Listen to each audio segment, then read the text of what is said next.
Alright, I bought this Rockler blade and bit cleaning kit probably a year ago, and I haven't gotten around to using it. And I noticed lately my blade on my saw, that Amano one, it hasn't been cutting quite right. And it's got a little bit of pitch buildup on there, so I figured it's time to get this kit out and give it a try. You can see it's got some little bit of pitch on the back side of the teeth and on the rim there. And this is what the kit looked like. It came with a quart of that fluid there, plastic, big blue plastic container, and a wire brush, and I think it was almost $30 by the time I paid shipping and stuff on it, so it wasn't cheap. And I read the bottle. It said, okay, you have to mix it 1 part of that to 3 parts water, and it said don't get it on your skin.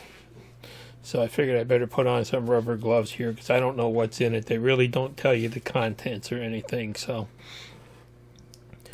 you know, it was sealed well, and just kind of popped the lid there and gonna mix up a little bit in that big blade holder there. So I decided I'll start out with 2 cups of this blade cleaning pitch remover. And then they said to do 3 parts water, so I'll do 6 cups of water to go along with that. And it isn't, that blue container is really nice. There goes the water, and it does hold a lot, and it gives you plenty of room to work in, so you know that's a good thing. And then I'm just going to stir it up. Make me feel like a mad scientist here mixing up my brew. But you know, so that's all ready to go, and here's the blade. It says put the blade in the instructions and soak it for 10 to 15 or 5 to 10 minutes, it said. So then I decided to mix up some for the router bits, and it said you can, you know, if you got something that's a little more pitch on it, you can mix it, use it straight or mix it a little bit less dilution. So I just mixed it about 1-to-1 on this for the router bit, and I got out a bit that really wasn't that bad, but you know, it did have a little bit of a build-up on it. And that little bit holder I got with that MLCS kit really is nice for getting the bearings off. You don't have to worry about grabbing them or anything. You got something good to hold on to, and it really does lock right in there. So first thing you do is take the bearings off. You can see the bit's really not that bad, just a little bit on the edge of the thing. So I'm going to stick that in there for the 10 minutes they say. And pull this out after 10 minutes. And nothing was gone. And then they give you this little brass bristled, I think it's a brass bristled. I don't know if they're just coated with wire brush, but you can see that's not even touching it. So stuff really doesn't do anything more than water, it looks like so far. I'll put it back in there for about, I figured I'd do another hour on it. And I'm going to dump in a little bit more there. Get it closer to a 50-50 mix, see what happens.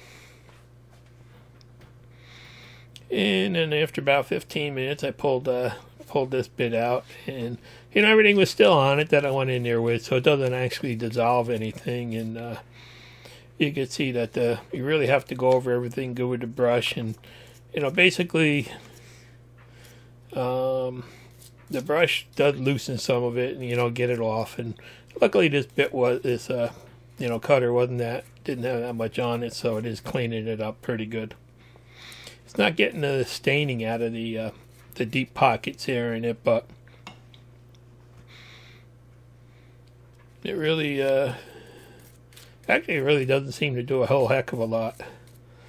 So I'm not really impressed with whatever, you know, that fluid is. And then one thing I noticed, it does destroy the finish on that Teflon coat that comes on these Freud bits. It does take that off and dull it, you can see. So whatever's in it attacks the finish worse than it does the pitch on the blade, from what I can see. I'm just going to rinse it off again because I don't know what that stuff is. And then dry it. Let it just sit for a while. So really,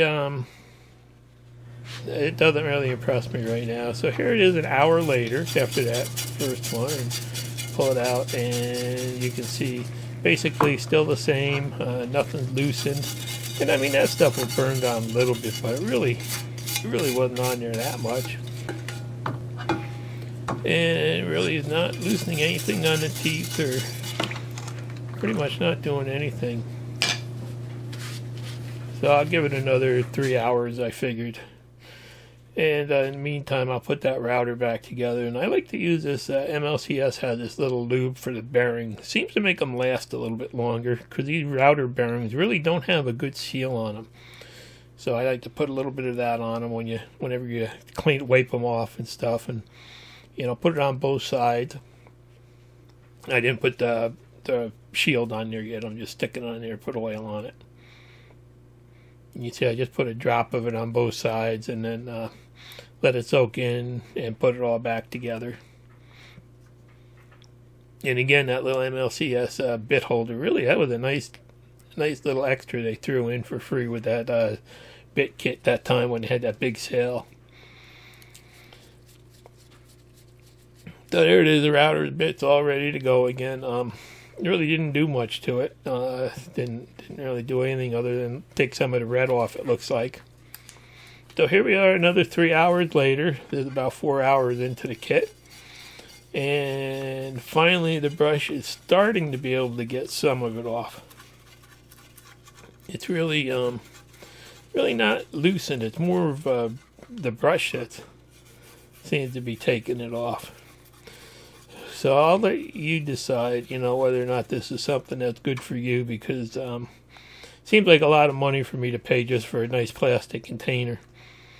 And then I decided I got out of one of the DeWalt knife blades there, and the stuff wasn't even loosened at all. It did nothing to it. It was still hard, and it just scraped right off with the knife blade there. But I did notice there's my problem right there. One of the carbides is missing.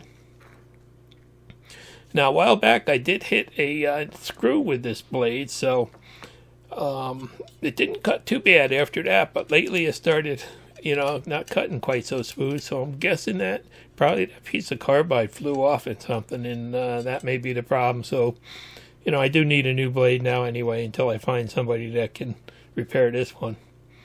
And there you can see, it wasn't even a good braze on there. You can see how it was only caught on there with just a couple areas, so it may have been something that I knocked loose a while ago and it just came off. But anyhow, that blade cleaner did, you know, basically absolutely nothing. The only thing that worked on this was the knife there kind of loosened everything up and got it off. Everything was still rock hard, so, you know, it wasn't even attacked by it. So I worked on this blade a little bit to get it cleaned up. And after wasting a lot of time on it, I got it halfway clean. I figure it would need to be cleaned anyway to be sent out. So, you know, it doesn't look too bad, but it really is nowhere where I expected it to be. So I'm not really very happy with that, whatever that juice is.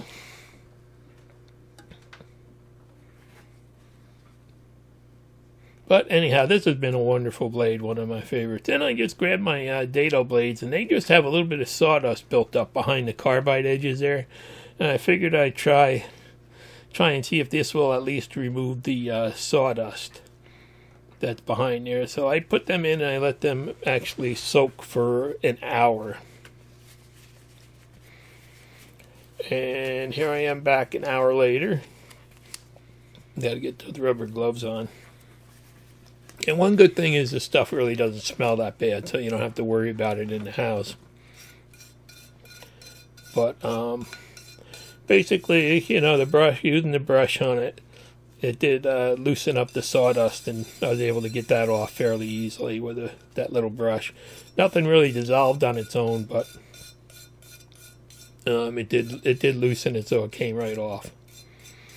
So if you're dealing with any kind of a pitch or resin, it looks like this stuff's really not going to do the job for you unless you unless I just bought it a year ago and it's old or something. I don't know. Maybe it's too outdated or something, but I don't know. But, if you just have some sawdust built up, hardened up behind the teeth there a little bit, it does work on that.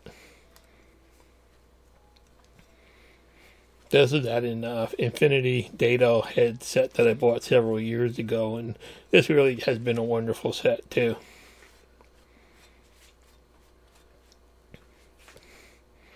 So it did make that shiny again and get all the sawdust hazing off it and stuff. So, I guess that's what it's good for. Maybe you just have to do them more often or something like that. Just not let the pitch build up. But when you're cutting a lot of ash, actually, you do get a lot of that pitch. You can't help it. So then I decided to grab a citrus cleaner that I bought at my dollar store. They get all kinds of clear outs and stuff, and they had this citrus cleaner, $1 a bottle. I figured I'd put that on, let it sit for 5 minutes. And let's go look. You can see those two blades. It just shined them up nice and stuff, but this other blade it really didn't do that wonderful a job on. I'll let you decide, if it's good for you or not. It definitely didn't work for me. I wasn't really happy the way it loosened the finish on that bit either. That Teflon should stay on there. So pitch and resin remover does not remove pitch or resin, according to what I found. And then I went over 5 minutes later, and I took that same little brush, and I just hit it a couple times there. Oh my God! And I couldn't believe it. This little dollar bottle of cleaner here. I don't even know what it was. It's some third world brand or something like that. And it's totally, organic and safe to use with no problems. And you can see it's taking that really heavy built up stuff right off of there without using a knife blade. It just, in 5 minutes, look at that, those teeth right there. It took all the burned on stuff, took it right off. So I'm going to go back to my dollar store and see if they have any more of this stuff, because it really,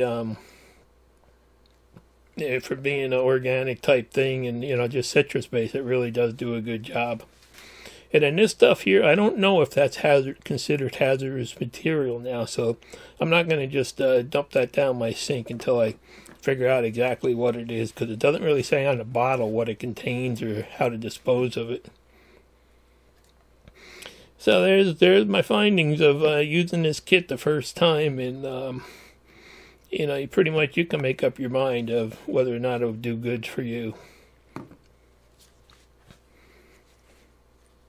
And it is kind of expensive to spend $30 for that little plastic tub there. I'm sure you could find something better, cheaper, along with a better cleaner. So I just thought I'd, put this video together in case anybody else was considering this, because I thought it looked like a pretty neat kit to clean blades with. And then recently I've had a couple people ask me what I use to sharpen pocket knives with. And I just thought I'd show you here. These are a couple kits. It's a like a Gatco kit and a imitation Gatco kit. And I don't know if anybody's really interested in a video about, just sharpening up some pocket knives. But, let me know if there's enough interest, I'll make one. And, just kind of show you how I do it. So, these are my findings, and, that's what it is. Thanks for watching. Please subscribe.